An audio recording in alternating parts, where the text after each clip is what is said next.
We are so glad to have you tuned in again to the Black Fatherhood podcast series, a collection of videos covering a wide spectrum of interlaced topics related to Black fatherhood.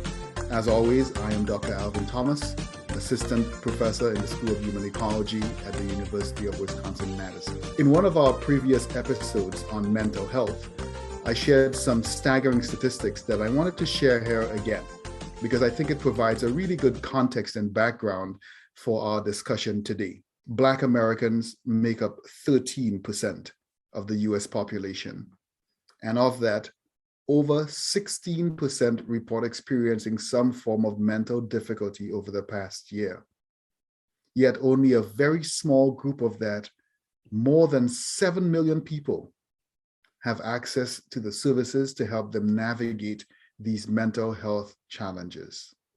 Even fewer of them are accurately diagnosed, and many are unaware that they can be helped, and worse, may blame themselves for their symptoms.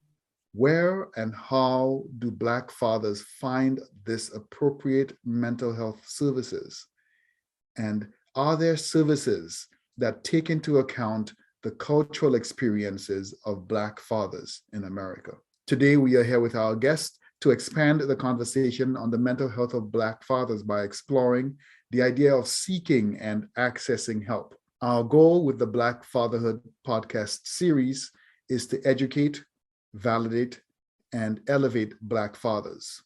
Joining me in discussing this episode's topic, seeking and accessing help, are Dr. Adrian Gale, an assistant professor in the Child Welfare and Wellbeing Research Unit at Rutgers University, and Dr. Danielle Hairston-Green, president and founder of Embracing Arms Incorporated, and Dr. Danielle Hairston-Green, president and founder of Embracing Arms Incorporated, and director of the Human Development and Relationships Institute with the University of Wisconsin-Madison Division of Extension. Greetings to both of you and welcome.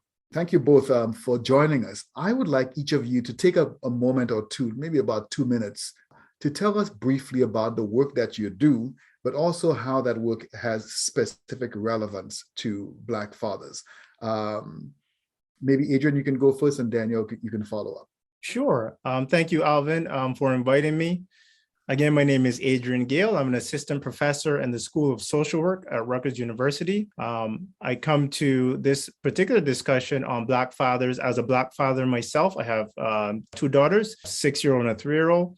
As it relates to my research expertise and interests, I study Black adolescent school experiences. I'm interested in particularly in the school experiences and the mental health of Black boys, particularly Black adolescent boys. And I'm becoming more interested in Black emerging adults as it relates to their mental health. So I'm interested, again, on a personal level, and then as well as on a research level in this topic. Excellent. Thank you very much, Adrian. And Danielle, Dr. Green.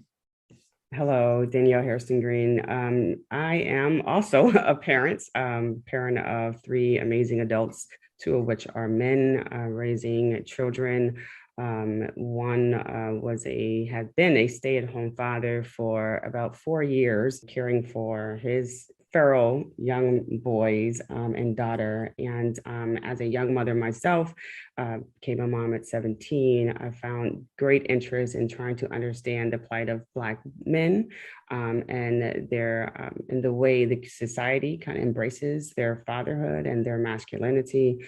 I spent probably about 10 years doing various research focusing on the college experience, graduate and undergraduate experience of those attending HBCUs, and just most recently wanting to focus my attention on fatherhood, specifically because of my own personal experience with being a paternal grandmother and watching some of the challenges that my son had to endure. Excellent. I think both of you, from the point of view of your training and your expertise, bring quite a bit to the conversation that I think we would definitely be able to benefit from. I think another thing that is also really great about colleagues like yourself is that you also bring those personal experiences and culturally rich experiences that kind of overlay over your own expertise, or complement your expertise. So I look forward to this really rousing discussion,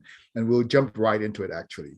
So when we think of Black men, the stereotype often is that Black men don't seek help, or men in general don't seek help, won't ask for help. There's the usual story of the man and his wife driving down a lonely country road, and he's lost, but he won't admit that he's lost, and he won't stop to ask for help.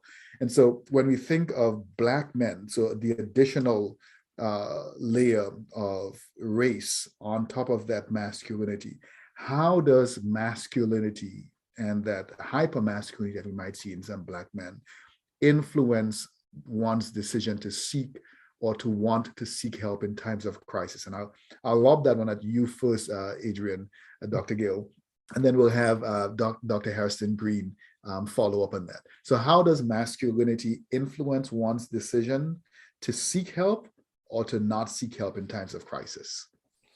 Thank you for that question. I think the idea of masculinity as influencing behavior in general and help-seeking behavior in particular is a very important one. I think there are many discussions about what it means to be a man, what it means to be a Black man, what it means to be a leader within one's family. So I think to the extent that one identifies with this, as you put it, hypermasculinity, the more identified you are with it, the more you would be less likely to engage in these help-seeking behaviors. So in some ways, I see where masculinity can be a hindrance towards help-seeking behavior.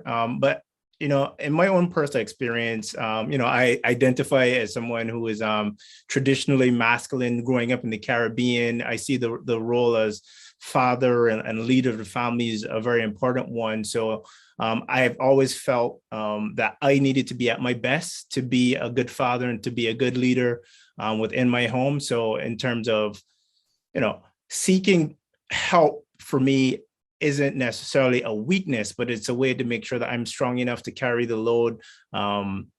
There may be some drawbacks to that, and I've made mistakes. I'd readily admit that, but I see masculinity as sort of being a double-edged sword when it comes to help seeking with men in general, with Black men in particular. Excellent, thank you very much. I'm definitely agreed. I mean, that is a challenge that I find every day, kind of dealing with fathers, dealing with my own, adult sons, and trying to engage them in conversations that will empower them, to reach out and seek help when they're being challenged, when, their mental health is being challenged, their finances is being challenged. I think that media plays a huge impact on the way our young men see themselves as men, and because it's being defined in so many different ways, from a visual standpoint, from a musical standpoint, and then it's translated to young women who then seek out men that represent this misalignment, of what a man really should be. And then when you have homes like the one that I raised my children in as a single mom, and there's, I'm the one there that they're going to come to and ask questions. And I'm like, I'm not a man, how am I going to do this? How am I going to engage them? And I was raised in a home that was, a single parent home, strong woman, right? And she was a state police officer. And, we had this image that my mom had it. She can figure it out. We didn't need a man in the house. What? We're fine. And then when she would bring a man in the house, we was like, who are you? Who are you to tell us anything? My mom got this. So it does, having situations like mine, living in a single parent home led by my mother, and also having these images on social media, and that's, misaligning exactly what is manhood and what does it feel like and what does it look like, really has an impact on our young Black men, specifically seeking help, seeking support, and seeking services. You were going to say something, Adrian? I said, well said. Yeah. So I remember sitting in therapy rooms with families, and often with single parent families, sometimes Black families, other minoritized or marginalized, racially marginalized families.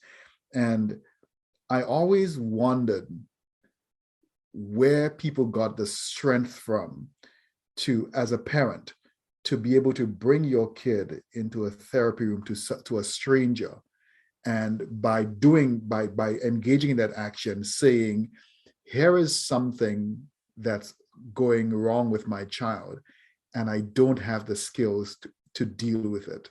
Can you help me deal with it? That is, to me, that's essentially what therapy is. And so I think of that in the context of the father. The father, like Adrian, you were saying, the traditional father, some of those traditional values of fatherhood, where you're the provider and the protector and all these other things. And for a father to come to this point to realize there's something going on with me that I don't have the skills to deal with, and somebody else might have those skills, and being able to go to that person and saying, hey, I don't have the skills to deal with this. Can you help me deal with it? Or my child is having these issues and I don't have the skills to deal with it. Can you help me deal with it? I don't know if any of you have thoughts about that. Well, I'll just say, and I guess it's a little bit of a pushback. I guess I would say is that, my wife works in the juvenile courts. I have to ask her permission if I could talk about her job, but often what we see is, and what she's discussed with me, is that a lot of the therapy and the mental health supports are often court mandated. Mm-hmm. So I don't know the percentage of Black families and single parent headed households that are voluntarily doing that. I think that maybe that's what you're talking about. Well, obviously that's what you're talking about, sort of this voluntary placing yourself and asking for help. But based on my wife's experience and the discussions I've had, it doesn't seem that the voluntary help seeking is the primary mode of Black families ending up in therapy. So, take that how you may, but I just thought I would sort of try to add that particular context. No, I think you're very correct that probably most of the therapy that we see being provided to Black families is court mandated or is part of some other form of resource that they're accessing. Yeah. In fact, for most of the kids who I saw, usually Black boys, I saw in therapy, most were not coming because the parent wanted to bring them to therapy. Well, if anything, the parent was kicking against it, not because the parent didn't think it was necessary, but the parents were doing so many other things. You had other children that you had to be taken care of. You had multiple jobs, and to bring that kid to therapy meant that your entire day sometimes was lost, and that's pay that's lost for the entire family for that day. So they're often not very keen on doing it. But very often the kids who I was seeing for therapy were usually kids who were coming in because the school had said, and it was amazing some of the things that I was hearing from the school. If this kid was not seen by a therapist or was not evaluated, he could not come back to school. Or if he didn't come back with a diagnosis, he couldn't come back to school. Maybe sometimes that was the parents' interpretation. And then being able to provide some kind of advocacy for the parents and for the child, and support for the family and for the child. But you are correct. Yeah, I'll add that's a large part of it. Yeah, I'll add to for the school piece of it. I'm collaborating with a colleague at Michigan who does work on barriers for Black males into mental health support. And one of the ways that we've learned that Black boys do end up, like you're talking about, getting that help, it comes from a teacher identifying a particular problem. So teachers tend to be, one of the conduits for Black families and Black children into therapy. So it would go like the teacher may say something, CPS may get, Child Protective Services may get involved. They end up in the juvenile family courts where my wife has had experience, and then they end up with you, Alvin, in front of you. So the and I don't want to derail from sort of the voluntary piece that you started at the beginning. So I don't know if you're going to return to that question. No. Keep talking. But, this idea of how do Black families get support, and how do we talked about Black fathers, and I think it's often court mandated and often starts in the school where the child may be showing some some issue or having some struggle that a teacher, guidance counselor, school social work identifies. Family court, like I said, gets involved, and then it leads there. Which makes me think: is it the best way? Is it necessarily a negative thing that it happens that way? I'm happy that that teachers are identifying, as long as they're correctly identifying mental health issues in Black children. It makes me think: is there a better way for this to happen? Are we, as researchers, as concerned citizens, are we to try to find ways that Black families can voluntarily end up getting these supports, or do we sort of train teachers, to more accurately identify when a Black child is struggling and when they may need mental health support? So hopefully that question made sense. I struggled a little bit, but No, I think you're fine. If you want to jump in, Danielle, I'm happy to keep quiet and let you jump in. Yeah, there's so many layers. Like, I'm just thinking, oh my God, there's so much to say. First, yes, a lot of our young Black men are referred to therapeutic services through often their teachers. Secondarily, the court system. One of the challenges that we have, and when we start thinking about the way our families would seek healing, back in our parents' day, was in the kitchen at their grandma's house, right? They would go to grandma, and grandma would talk them through something. They would go to grandpa, and grandpa would talk them through something. And so this idea, first of all, we didn't have access to therapy, right? We didn't have the money, we didn't have access. And if we did have access, we couldn't use the service because there's like racial issues and, so many layers of that, right? So we sought therapy and support and encouragement in grandma's kitchen. Having the conversation with family. And as we were progressing, our families, our moms and our dads are getting younger and younger. And they are seeking out their own careers. Moms are seeking out their own careers, doing things, in the community, going to college, getting these amazing, job offers and traveling and being, mobile. And so less time is spent having these conversations with their children, Black boys, Black girls, in their kitchen. And so when the issue comes up, that there is a possible mental health issue that's identified by a teacher, oftentimes you have parents pushing back. You're not going to diagnose my child. You're not going to put my child in this system. They're not going to walk around with these labels. You're not going to treat my child differently. So there's a lot of pushback, especially if that teacher don't look like me. And so, you're dealing with that, and you're dealing with these cultural, pedagogical practices that may not be something that these, teachers that are not African-American, not Black, don't identify, have not practiced. And so are you accurately identifying an issue, or are you having an issue with managing this classroom of people that just don't look like you? And so there's a lot of pushback in that respect. And then to your point, when you were, talking about going into this therapeutic setting and being vulnerable and, telling this therapist, like, I don't know how to do this, right?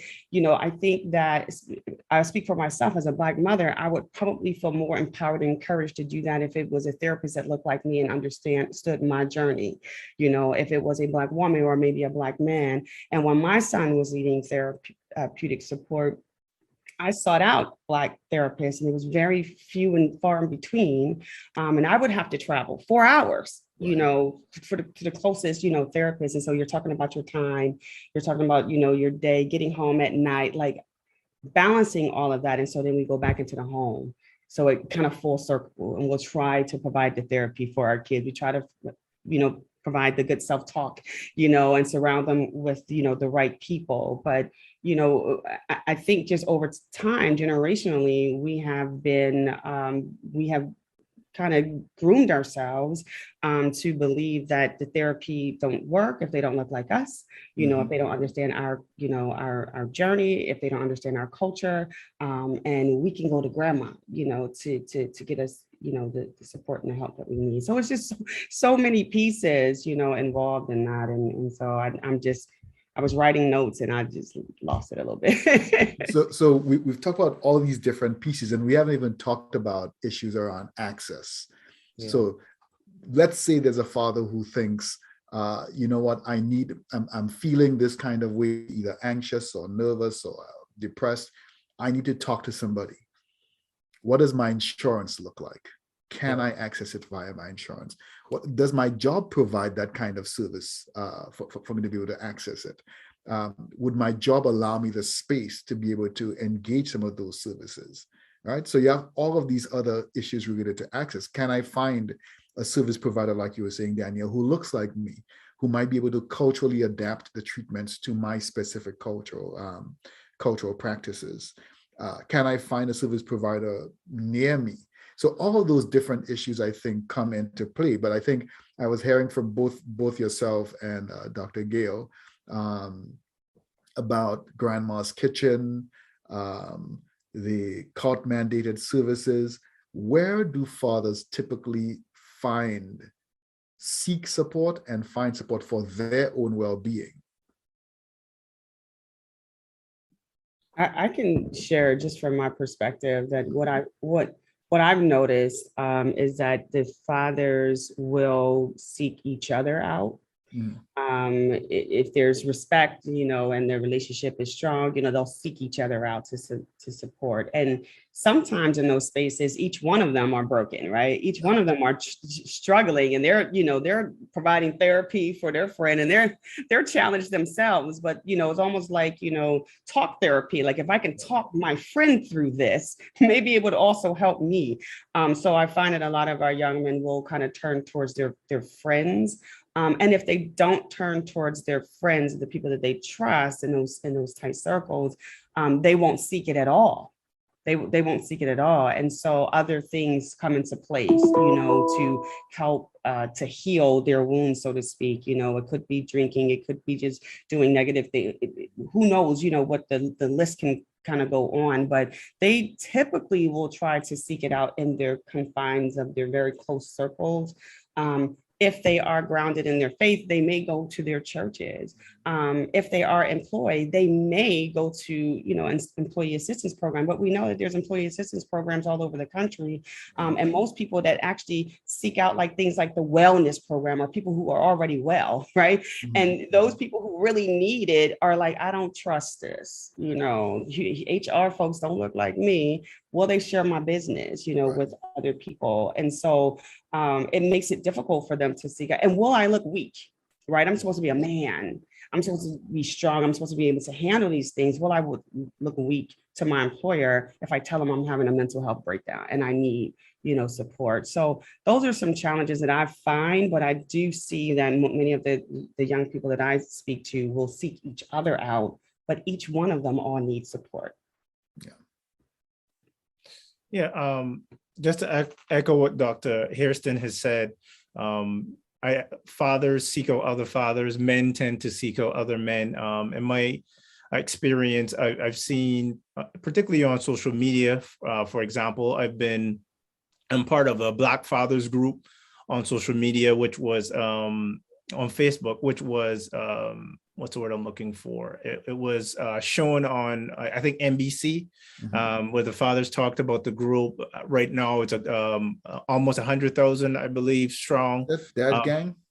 The dad gang? No, this one is, I think it's called Black Fathers Group or something like that. So they're probably more than one. I'm also on a Black Fathers group on Instagram, and they often go live to talk about Black fathers, mental health. So I think that's where men tend to go. As Dr. Hairston talked about, if they're grounded in faith, they may go to their pastor. But we see across the country, fewer and fewer Americans identifying as even having a religious belief. Mm-hmm. So I wouldn't see that as any different for Black fathers. So fewer Black fathers being grounded in faith means that they would go to one another more often than not. I'd say in my own experience, I am the only one of my close friends who is a father. So maybe we don't necessarily talk about the father piece of what I'm going through, but we talk as men, we talk about general well-being. I go to the gym. As Alvin knows, I'm always posting on Instagram, sort of trying to inspire myself to continue to seek support. I will say in the barbershop and in the gym is where I see men talk a lot. And some of the conversations I've had in the gym with men who I don't know their name, but I see them every day at like 6 a.m. and we talk about life, we talk about family. I know how many kids they have, etc. So I think that men tend to go to other men, and there potentially needs to be some other activity involved. So sports or some sort of social activity that allows them to talk and allows them to connect with other men. I think that's another piece of it, is that there's an epidemic of loneliness, particularly among men, right? So a lot of men are unmarried or unattached, not in relationships. We sort of moved away from living with extended families. So a lot of men are lonely. And I think that, that can have negative repercussions, of course, for mental health. So I think we're seeing sort of the amalgamation of a number of factors that are leading men to have mental health struggles, but also not to be able to seek the help that they desperately need. I don't know if social media is the answer, but I have seen some hopeful discussions in the Black Fathers group on Facebook. I will say most of the conversations in that group, or the largest conversations, the most comments are about child support and about problems with the mother. Parenting. So what parenting, but I think it's hard to have this conversation about Black men's mental health and not talk about the family court and the experiences that fathers have in family court as being a driver of mental health issues and struggles. So Black fathers in general have a hard time in family court. The courts in family courts in the US, as you may or may not know, are biased towards the mother. So the mother is presumed to be the competent parent, even if the father is obviously the competent parent, and it can have a negative impact on men's mental health. So I think, so I've talked a lot, but and said a lot, but I think we need to talk about that, and we need to talk about how laws can support fathers, because I think part of the issue is that the laws do not see fathers as competent parents, even when they are, and impacts fathers. From that family group, that Black Fathers group, Alvin, I'll invite you. You see very quickly when you click on that the conversation of how do I deal with half my paycheck gone or most of my paycheck gone before I can even think about myself. How do I deal with it when the mother is saying I cannot see my child, but the court is saying if I do not pay child support, I will go to jail? Right? Like how does a father deal with that? And unfortunately, many Black fathers find themselves in this position, partly because they're also not married to the mother of their children, which again, the court will use that against them, right? So there's a lot going on that Black fathers in particular struggle with when it comes to the laws around parenting. And I think that impacts their mental health. In addition to the loneliness epidemic, in addition to us no longer living with extended families, in addition to us no longer having the father or the grandfatherly or the uncle figure that we can go to, right? So I think there's a lot of things that are happening for Black fathers. So I think you might have just piqued Dr. Hairston-Green's interest. You touched on a sore point for her. I know it's a point that she's been, or it's an action area that she's very interested in. I'll let her jump into it if she so desires.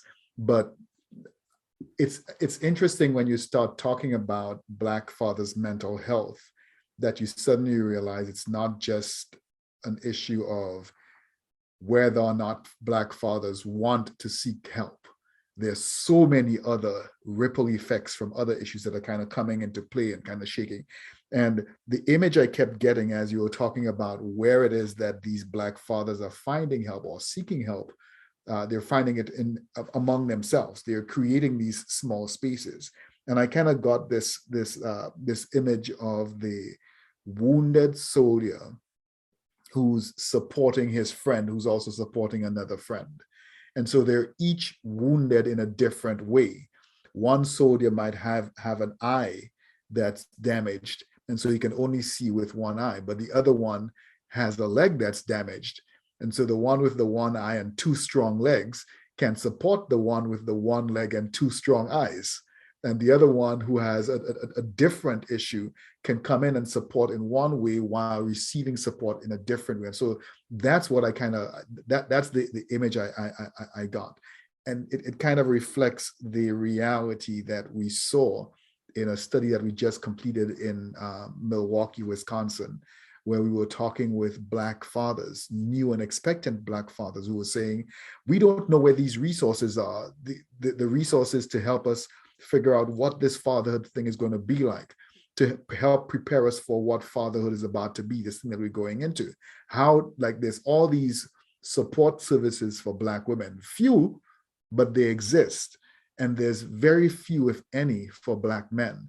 And so kind of pulling out of your discussion and pulling out of the understanding that Black men are finding support among other Black men, for better or for worse. Dr. Hairston-Green, I'm going to let you jump in from whichever angle you choose.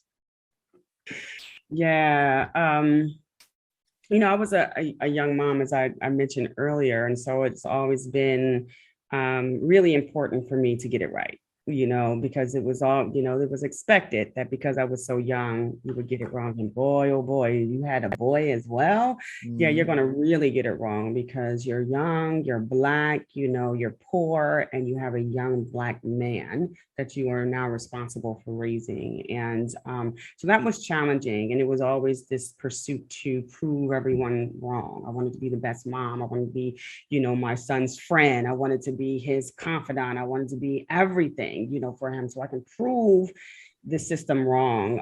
And there was very little support out there at the time for young moms like me to help me understand it all, right?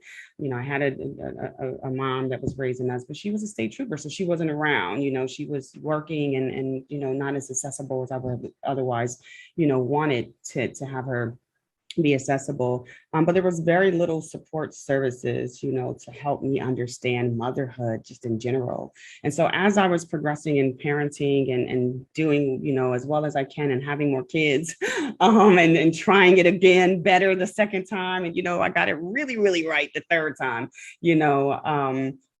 I started to notice that not only was there limited services for myself, but it was also limited services for men. And in fact, not only were the services limited, but when they marketed the services that was supposed to be marketed for parents, there was never pictures of Black men. Exactly. There was never pictures of really men at all. When you talk about women, infant, and children services, the WIC, the SNAP Ed back in the day, you would never see pictures of dads holding their babies as the marketing and the advertising and the branding for coming into this service to get these WIC checks. You would never see anything like that. And so I start seeing that more and more, that there was less and less, interest in supporting the Black men from the branding standpoint and from just the practical standpoint.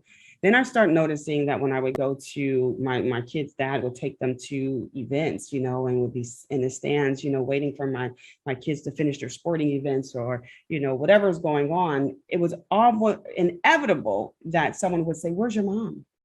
Is your mom here with you?" They would never say, "Is your dad around?" And so that was further moving, you're kind of removing that dad and that role away from, what fathers really want. You want to be recognized, you want to be respected. I do these things too. I'm a stay-at-home dad. I know how to do this.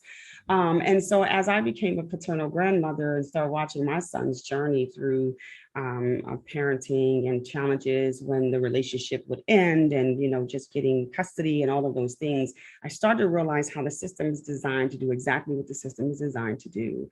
And it was muting the needs of the fathers. And one of the issues that we recently kind of stumbled upon, and I've probably spoke to Dr. Thomas and Ignatium about all of the craziness that my son experienced. But one of the most recent ones is that my son had custody of his children, and he would, care for his kids. He would, had primary custody, was given to him because, his children's mother was,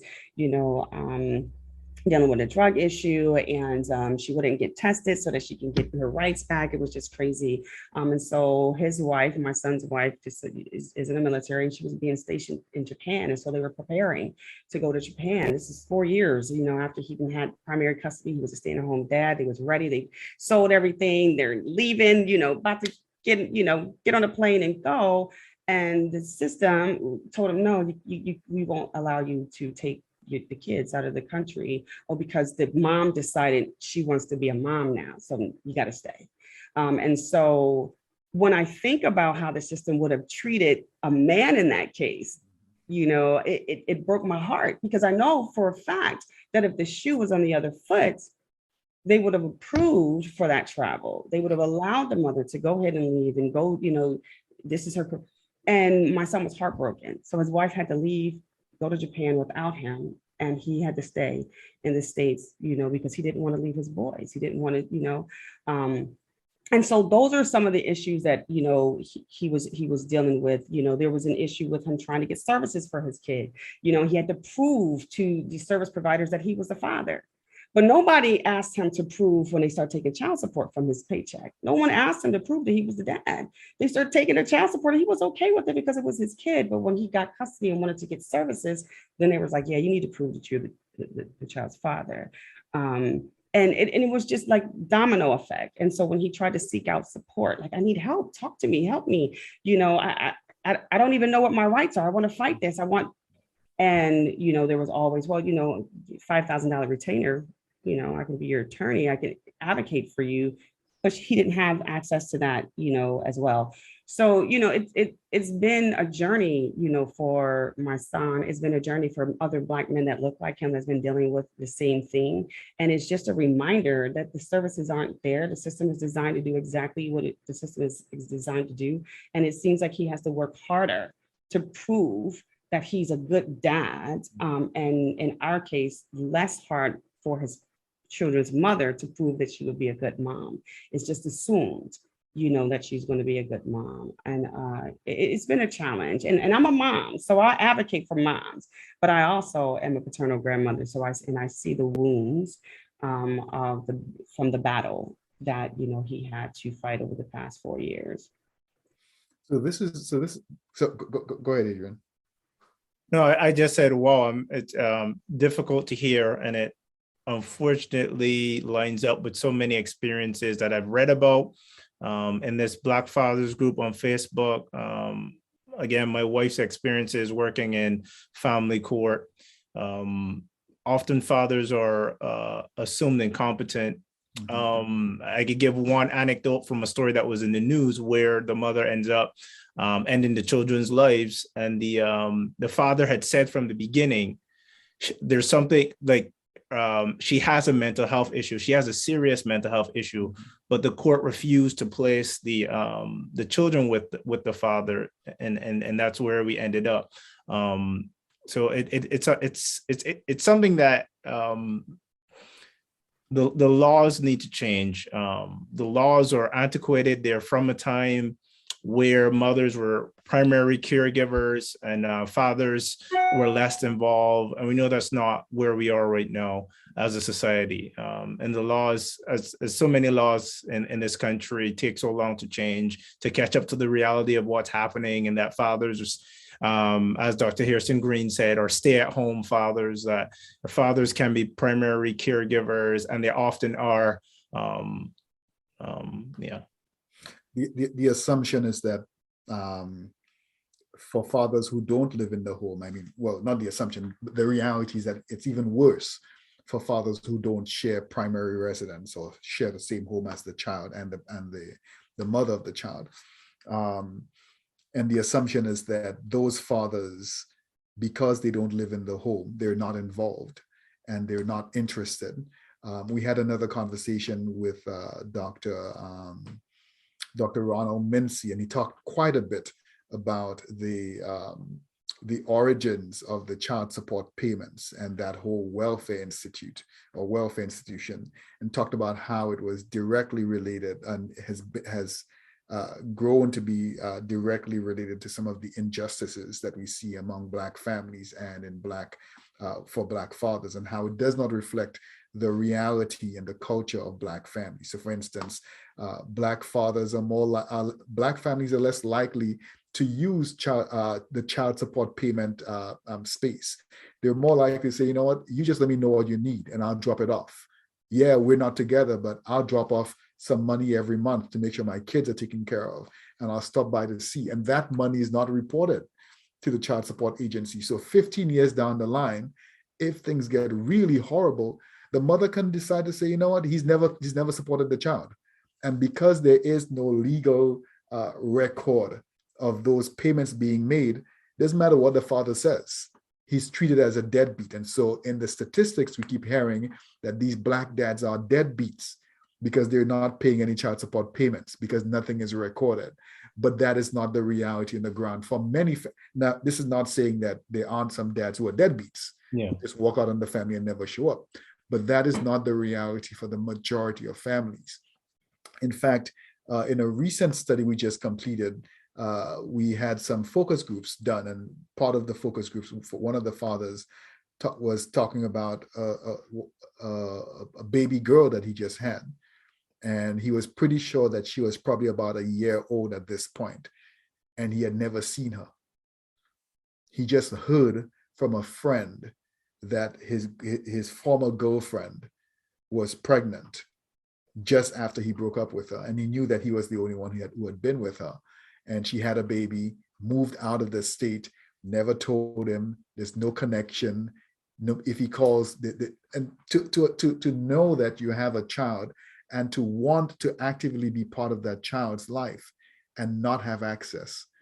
And beyond that, it has even bigger repercussions, because now, without his involvement, whether it's his fault or not, because he's not involved at this point, that can be used against him, because he will have child support payments in arrears when that suddenly pops up. And that's going to be all kinds of issues. But then also think about the mental health impact of knowing that you have a child out there, feeling this desire to want and love that child, and having that thwarted at every turn, and then not knowing where to find support. How do I connect myself back to my child? How do I enforce my paternal rights? How do I engage? How do I make this co-parenting relationship better? What can I do? And to be looking around and finding no help, no support. You think of the immense impact on the mental health of that father. And his story, and the story that you shared, and the story that both of you shared, are not isolated events. It's the reality, not the exception. It's the rule. And so I want us, as we kind of pull this conversation closer to a close, think about this next big question, which is this big what next, or the how for fathers and service providers. So for fathers and service providers who are listening, what can service providers do to engage Black fathers, to minimize attrition in services or leaving services, and increase the likelihood that fathers are going to use these services? What can service providers do? What can fathers do? I can, share that, man, it's just so much. When you start talking about mental health and like the fight, right? Especially Black men who are already dealing with mental health challenges. And now you're having to decide if you want to fight the system and fight with your children's mother and fight their parents and fight, so that you can just get a phone call from your child. So you can just get one weekend for your child. And at some point, folks is like, I cannot do this. How do I protect my mental health and fight, this system? And so it breaks my heart to kind of see that, we have so many fathers out there that is fighting and falling apart at the same time. And folks are like, be a man, figure it out, be a man.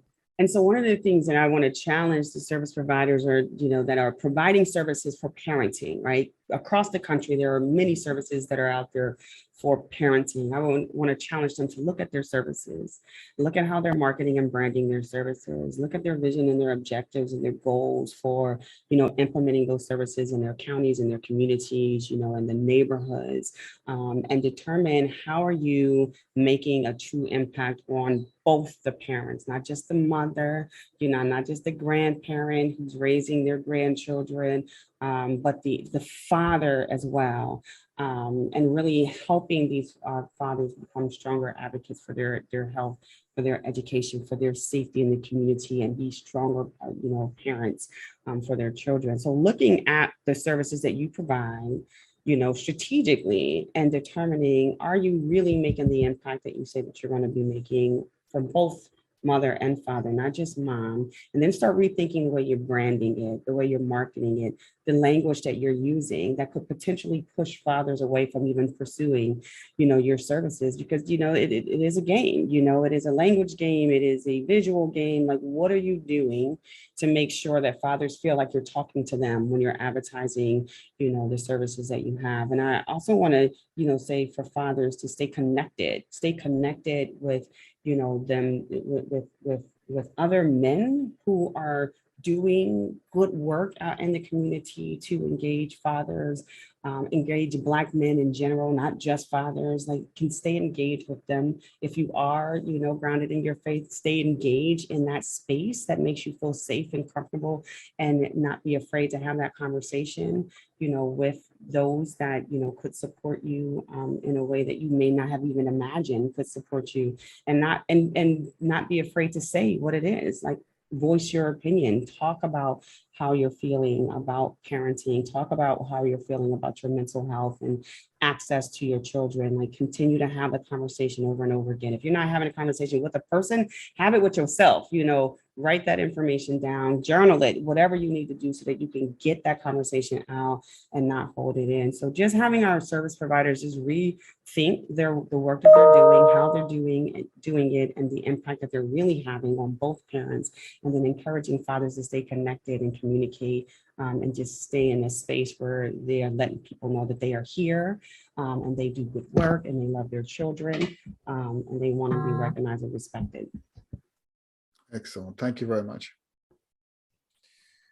So I think take another angle, if you permit me, Alvin. I think what we need for people, for organizations providing services to Black fathers, is that there needs to be some understanding of family law. There needs to be some connection to some type of legal services. I think because so much of the stress of being a Black father is related to custody and issues with the co-parent. I think it's important that fathers know the law. So, for example, you talked about fathers who may have been providing for their child for 15 years. So, and then the mother at some point decided, okay, I want the arrears of the child support. I think one of the pieces of advice that a lawyer would potentially give is to keep receipts, sort of anticipate this and always keep receipts. So I think things like that will help to mitigate some of the mental health issues. I think so. Concurrent with and even prior to seeking the mental health support, I think we need to really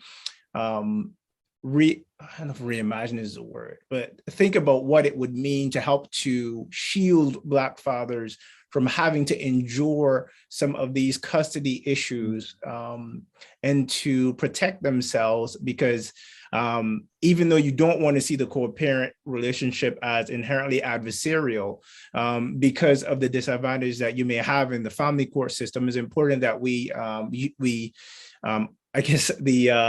arm Black fathers with this knowledge, but also provide legal services and advice so that they sort of know what they're getting into. So, you find out you're going to be a father.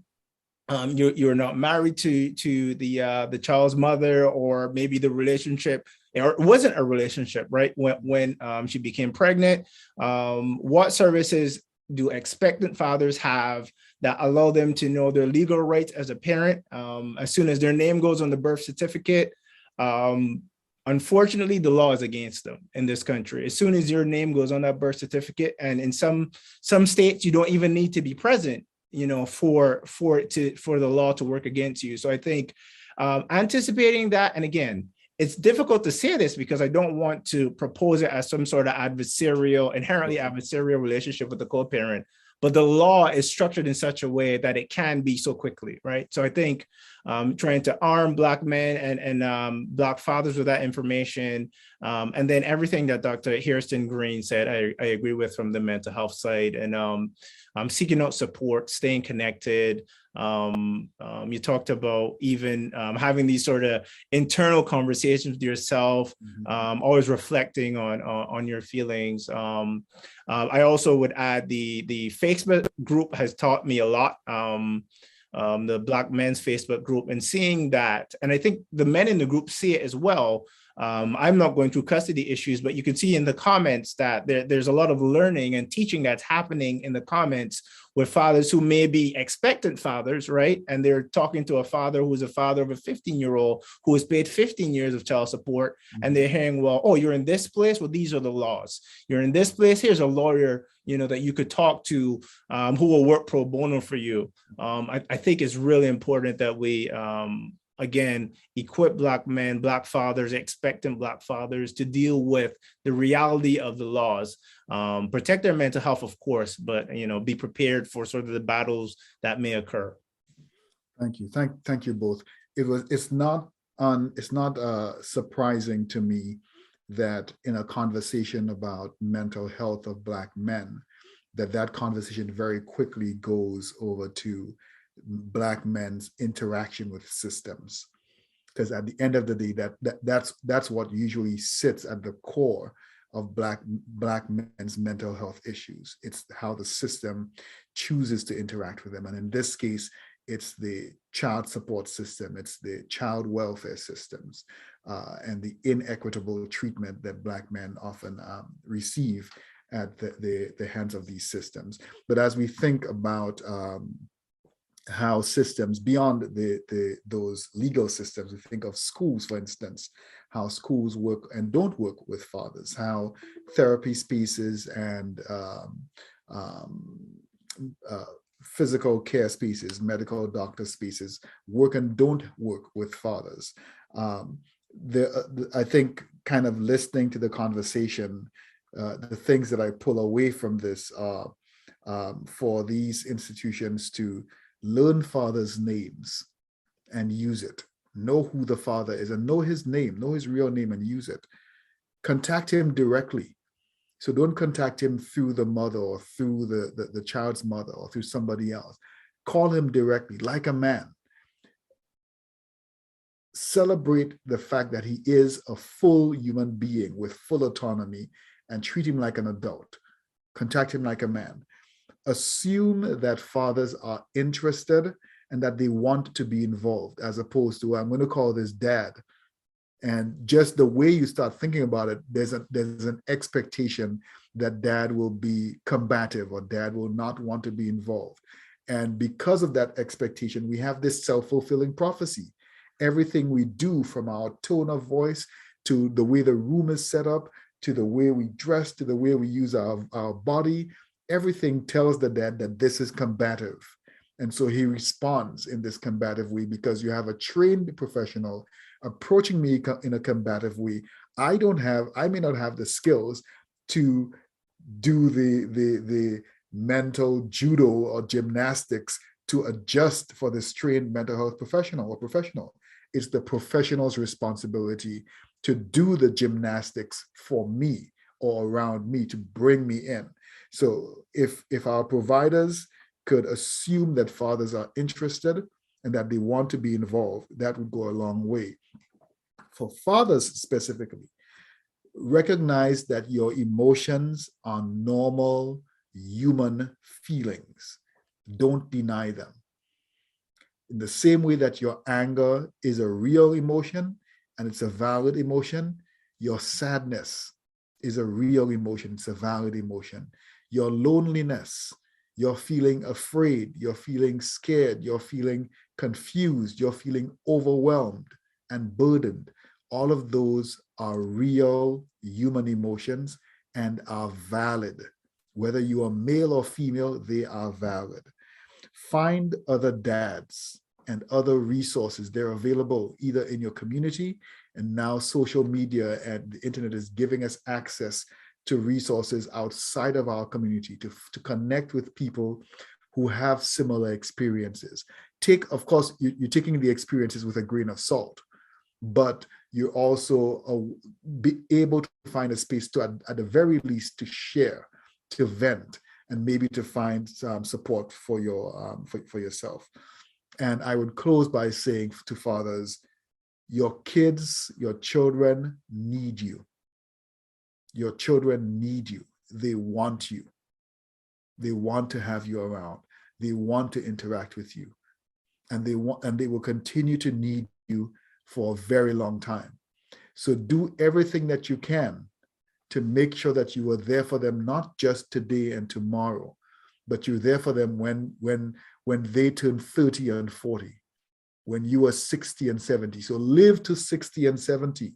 Make decisions and do things that will allow you to live to 60 and 70. Take care of your mental health. Take care of your body. Exercise, walk around, do something that's going to increase the likelihood that you will be there for your child when they walk that aisle getting married, when they get that first job, when they show up with the first grandkid. You want to be present for all of those. And to be present for all of those means that you have to take care of yourself mentally and physically. Again, I want to appreciate both Dr. Hairston-Green and Dr. Adrian Gale for your time, for your experience, your expertise. I was looking forward to this conversation and I was not disappointed.